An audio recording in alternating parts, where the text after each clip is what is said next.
पुण्यामध्ये भाकरी बदललीच नाही. त्याच लोकांना परत उमेदवारी दिली गेली. म्हणजे मतदारांना सुद्धा माहितीये की आमच्या भागातला आमदार निष्क्रिय आहे. मतदारांना सुद्धा त्रास होतोय की कुठलीही विकास कामं नाहीत. मतदारांना सुद्धा प्रत्येक गोष्टीची जाणीव आहे की आमच्या भागातला विकास आमच्या आमदारांनी पळवलेला आहे. का?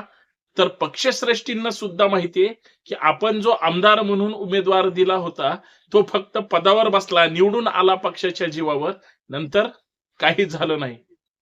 हे कुठल्या एका पक्षाशी निगडीत नाही, हे सगळ्या पक्षांना लागलेलं फार मोठं ग्रहण आहे. आणि याच्यातून भाकरी बदलायची वेळ आली. कार्यकर्ता आपल्याला संधी मिळेल म्हणून ज्यावेळेस विधानसभेचं, लोकसभेचं किंवा महानगरपालिकेचं कुठलंही निवडणुकीचं बिगुल वाजू द्या, इच्छुकांची संख्या वाढायला सुरुवात होते. मग इच्छुकांच्या बैठकी घेतल्या जातात, इच्छुकांमधून माहिती गोळा केली जाते. कोण कोण इच्छुक आहे तोपर्यंत तुम्हाला रिक्षावर असतील, चौकात असतील, छोटे मोठे होर्डिंग्स असतील, मी भावी खासदार, मी भावी आमदार, मी भावी नगरसेवक, मी कार्यसम्राट, असे असंख्य बॅनर पाहायला मिळतील. त्याच वेळेस लोकांच्या इच्छा सुद्धा वाढायला सुरुवात होती. प्रत्येक मतदाराला वाटतं की आपल्या मतदारसंघामध्ये बदल झाला पाहिजे. मग तो विकास कामाचा झाला पाहिजे, उमेदवाराचा झाला पाहिजे किंवा वैचारिक बदल सुद्धा झाला पाहिजे. विनाकारण जातीचं वितुष्ट आणणारं किंवा सामाजिक समतोल बिघडवणारं वातावरण आपल्या भागात नकोय. आमचा समृद्ध विकासाचा आराखडा प्रत्येकाने आदर्श म्हणून भविष्यात दुसरीकडे वापरला पाहिजे. इतकं आदर्शवत राजकारण आपल्या मतदारसंघात झालं पाहिजे. पण काय होतं, दिल्ली असो किंवा मुंबई असो, सगळ्यांच्या नजरा मुंबई दिल्लीकडे लागलेल्या असतात. प्रत्येक उमेदवारी वरूनच फायनल होऊन येते आणि वरून फायनल होऊन येणारी उमेदवारी ही पैशाच्या जीवावर, हे सेटिंगच्या जीवावर, आणि सगळ्यात महत्वाचं तो काम करणारा चांगला असेल किंवा नसेल, तो निष्क्रिय असेल, तो मतदारांना विचारत नसेल, तो कसा जरी असला तरी दिल्लीकर जे ठरवतील तोच उमेदवार लादला जातो आणि तिथंच नुकसान होतं. मी फक्त पुण्याबद्दल बोलणार आहे. पुण्यामध्ये भाजपचे आमदार आहेत, शिवसेनेचा कुठलाही संबंध नाही. मी राष्ट्रवादीचा एक उमेदवार हडपसरला आहे, त्याच्याबद्दल चर्चा करेल. किंवा मनसेचा संबंध नाही, काँग्रेसचा एक उमेदवार आहे, त्याच्याबद्दल चर्चा करेल कसब्याच्या. पण पुण्यामध्ये भाकरी फिरवली गेलेली नाही, हा प्रामुख्याने विषय माझा मांडण्याचा आजचा असेल. आणि मित्रांनो, याच पुण्यातील 8 आमदारापैकी एकही सक्षम आमदार सांगू शकत नाही, होय मी सभागृहात हा विषय मांडला. एकही आमदार म्हणू शकत नाही मी ही विकासाची कामं केलीत ज्याचा पुणेकर फायदा घेतायत. अहो, तुम्ही फक्त स्वार्थ आणि स्वार्थ बघण्याच्या नादामध्ये विकासाचं काय झालं? आज रस्त्याचा प्रश्न फार वाईट आहे. आज डिवायडरचा प्रश्न, स्पीड ब्रेकरचा प्रश्न, लाईटीचा प्रश्न, ड्रेनेज लाईनचा प्रश्न, म्हणजे आमदारांनी फक्त मुताऱ्या बांधायच्या, आमदारांनी फक्त सामाजिक सभागृह बांधायचे आणि आमदारांनी फक्त पत्ते खेळायला सगळ्यांच्या सोयी करायच्या, जुगार अड्डे करायचे, यासाठी तो फंड वापरला गेला पाहिजे का? लोकांच्या दैनंदिन आयुष्यामध्ये चांगला बदल कधी होणार? लोकांना चांगली म्हणजे आरोग्यवत यंत्रणा कधी चांगली होणार? मला सांगा, कुठल्या रुग्णालयामध्ये सरकारी, मग ते महानगरपालिकेच्या अंतर्गत असू द्या किंवा सरकारी असू द्या, अत्यंत अद्ययावत चांगली यंत्रणा सरकारने केली? काही नाही. ढिगाणी लोक मिली ह्या 5 वर्षात कोविडमध्ये. एकही आमदार घराच्या बाहेर पडला नाही, सगळे बिळात होते. नंतर हळूहळू जाहिराती करू लागले घरात बसून ऑनलाईन, हे सगळ्यांना माहिती आहे. मी चर्चा करतोय खडकवासला विधानसभा मतदारसंघाची, मी चर्चा करतोय पर्वती विधानसभा मतदारसंघाची, मी चर्चा करतोय कॅन्टोन्मेंट मतदारसंघाची, मी चर्चा करतोय शिवाजीनगर मतदारसंघाची, मी चर्चा करतोय कसबा विधानसभा मतदारसंघाची, मी चर्चा करतोय वडगाव शेरी मतदारसंघाची. लक्षात ठेवा, मी चर्चा करतोय हडपसर विधानसभा मतदारसंघाची. कुठे आहेत आमदार? दिलाय का नवीन चेहऱ्याला संधी? भाजपने जी यादी जाहीर केली त्यांनी सुद्धा भाकरी फिरवली नाही. खडकवासला विधानसभा मतदारसंघामध्ये बऱ्याच पक्षातील अंतर्गत आणि बाहेरच्या लोकांचा विरोध असताना सुद्धा आणि इच्छुकांची संख्या सुद्धा भयानक असताना सुद्धा आणि काही आयात उमेदवार येणार असताना सुद्धा तो जरी त्या पक्षाचा अंतर्गत विषय असला तरी भाकरी फिरवली गेलेली नाही.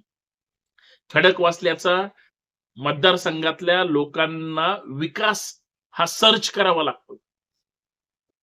म्हणजे कुणी लक्षच द्यायला तयार नाही. भाकरी बदलली असती तर काहीतरी बदल झाला असता.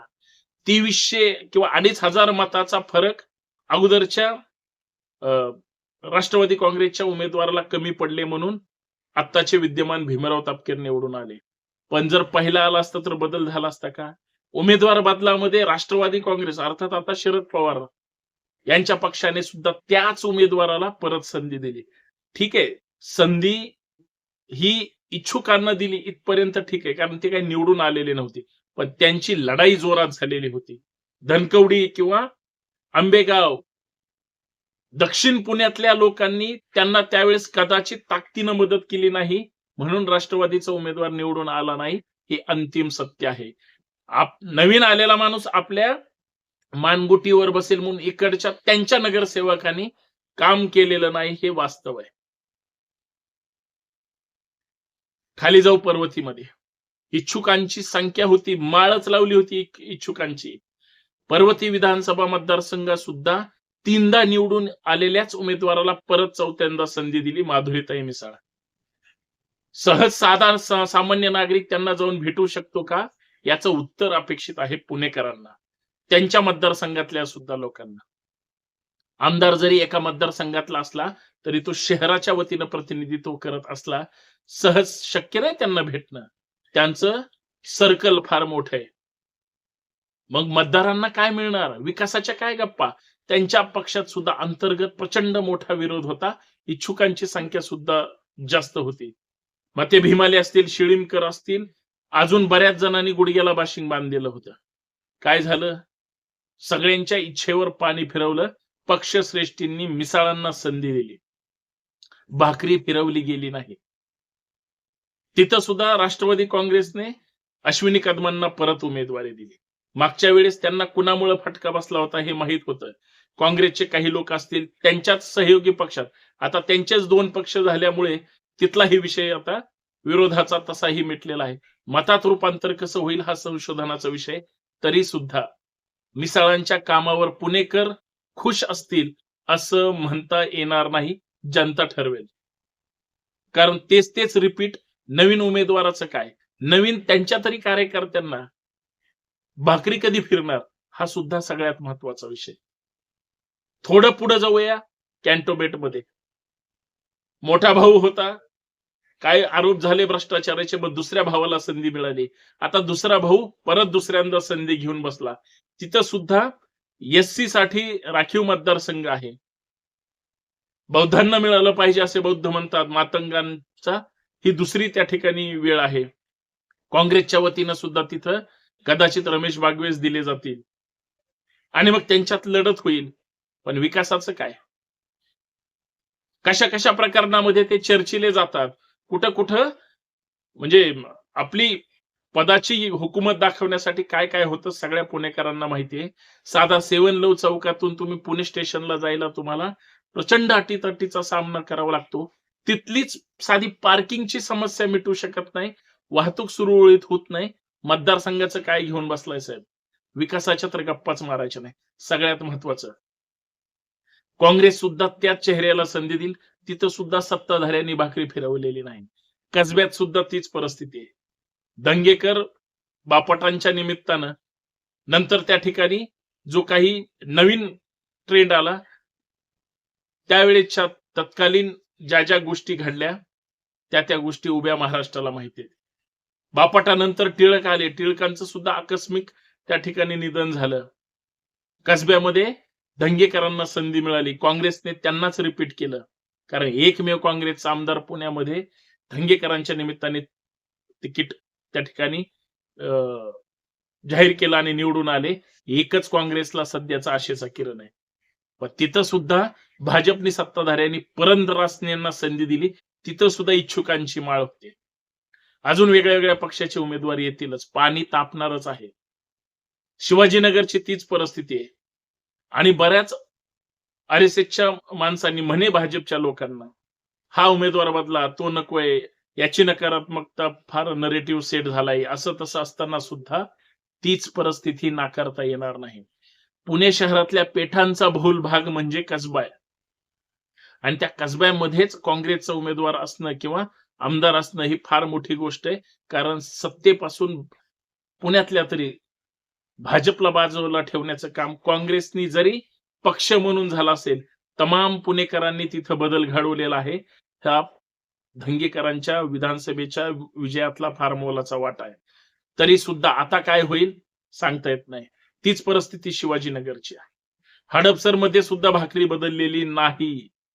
परत चेतन तुपेंनाच उमेदवारी दिली गेली. तिथं सुद्धा इच्छुकांची प्रचंड संख्या आहे.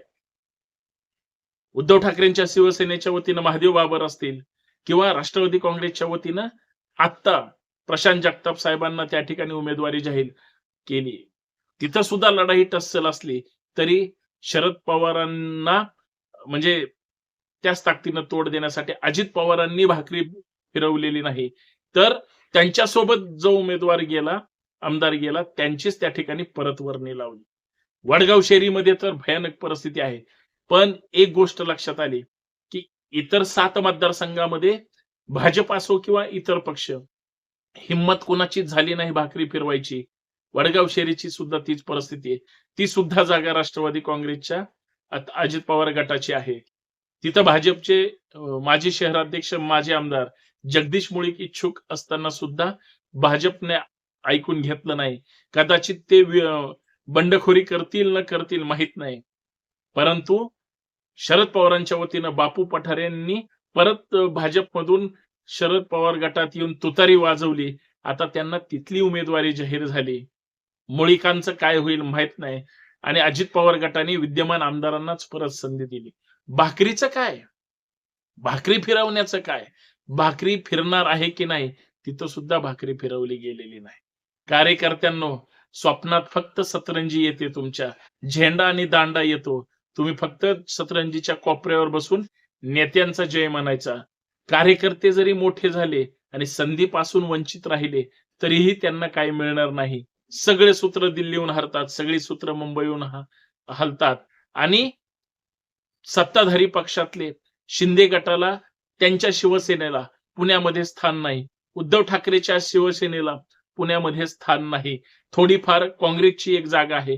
राष्ट्रवादीच्या 2 फुटीच्या घटना झाल्या म्हणून कदाचित अजित पवारांना तरी 2 ठिकाणी संधी आहे. बाकी ठिकाणी सांगता येत नाही. शरद पवारांच्या वतीनं खातं उघडेल की नाही याचं उद्या मतदार ठरवतील. लोकांची सहानुभूती कोणासोबत आहे भविष्यात कळेल. पण पुण्याच्या विकासासाठी सध्याची जी पुण्याची बकालावस्था झालेली आहे त्याला सध्याचे विद्यमान कारभारी, विद्यमान आमदार आणि सगळे लोकप्रतिनिधी आणि त्यांचे पदाधिकारी, कार्यकर्ते, अंधभक्त आणि खालचे चेले चपाटे जबाबदार आहेत. कारण विकासच होत नाही तरी बोलण्याची हिंमत कोणात नाही. चांगले काम करण्याची हिंमत नाही. नुसतं स्मार्ट सिटीचं गाजर दाखवलं, काही झालं नाही. नुसतं त्या विकासाचं गाजर दाखवून उपयोग नाही. प्रत्यक्षात काही नाही. अजून स्वारगेट वरून कात्रजला मेट्रो यायला तयार नाही. मग कात्रज ते परत स्वारगेट मार्गे हडपसरला कधी जाणार सांगू शकत नाही. विकासाच्या गप्पा नुसत्याच होतात. भविष्यात वेगळी महानगरपालिका करण्याचे सुद्धा स्वप्न पाहिले जातील. सत्तेत आल्यानंतर बरेच वेगळे निर्णय घेतले जातील. पण भाकरी मात्र फिरवली जात नाही, हे वास्तव आहे. इच्छुकांनी नुसते बॅनर लावले, नुसत्या प्रचार प्रसार केला, नुसते माझे आमदार किंवा भावी आमदार असे जे बॅनर पाहिले जायचे ते आता फक्त उपेक्षितांचं जीवन जगणार आहेत. भावी आमदार फक्त बॅनरवर, कागदावर आणि सोशल मीडियावर राहिले. भावी आमदारांना संधी नाही, कारण भाकरीच फिरवली गेली नाही. धन्यवाद. विनंती एवढीच आहे.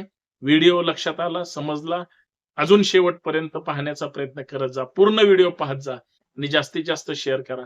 आपलं हे लाडकं YouTube चॅनल, फेसबुक असेल किंवा इंस्टाग्राम, टेलिग्राम असेल, संपर्कात राहूया. सबस्क्राईब करा. धन्यवाद.